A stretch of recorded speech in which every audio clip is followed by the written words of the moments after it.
Hello, hello, hello. I am in the week between Christmas and New Year's. And so it's that weird kind of week where I don't really know what I should be doing each day. Up to Christmas, you kind of have like, oh, I have to prepare this and I have to prepare that because it's got to be ready for this day. Now it's done and I can just kind of do other things.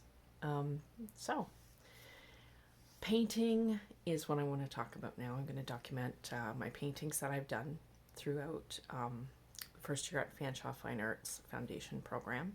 I've done so much painting, and the one thing that really struck me about painting at school as opposed to painting at home was the amount of space that I had to work. Even though we had a big class and we were all kind of crammed in, there was so much space, and it was okay to get paint on things.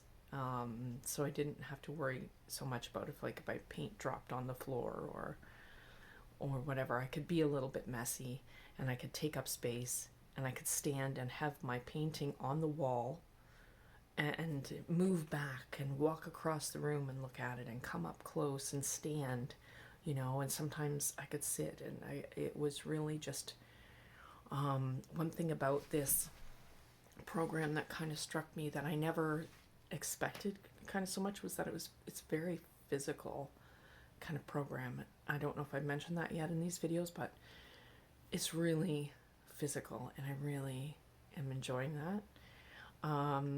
We also for at least one project, some people did two, but I only did one project using a drawing donkey, and I've never used drawing donkeys before this. So I used drawing donkeys for the life class plus one of the paintings that I did, and that was nice too.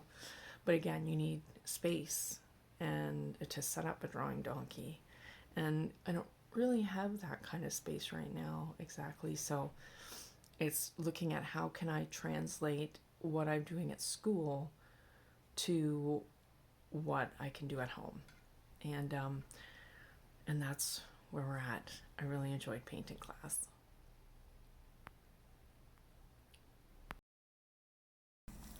For this project, we had to come up with a simple motif that we could repeat in a pattern that was based on architecture.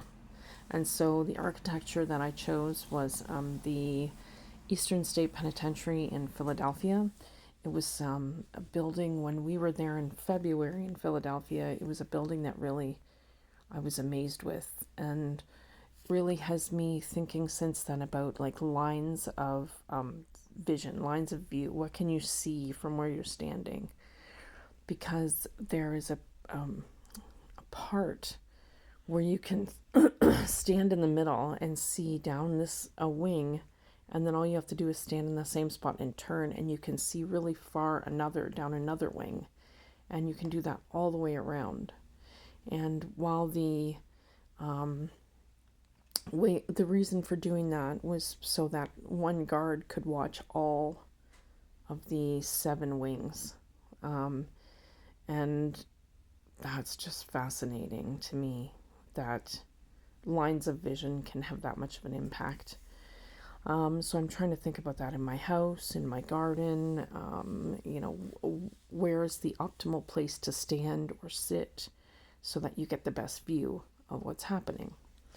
Anyway, so I took those, a combination of the 7 wings and the way that they're designed from a bird's eye view, if you're looking at it, plus then looking down the tunnel, and I created this motif. And I repeated it, 8 times, because it's approximately, I took a 25-year sentence and repeated that, and that's how many 25-year sentences approximately somebody could have had since the opening of the prison. And then we had to create a disruption. And so the disruption I created based on a personal experience in my life that happened about at the time, at the history of the penitentiary in this section, right down near in the bottom right corner. And so that's this painting. Some of the feedback I got about this painting was a lot of people said surveillance, that it reminded them of eyes watching them or cameras watching them. And I never thought about that until they said it, but after seeing that and after hearing their feedback, it was easy to see that. And I can see that this painting actually feels kind of creepy and maybe a little bit oppressive. And that's interesting because it is also a penitentiary piece. Thank you so much for watching, and I'll see you again soon.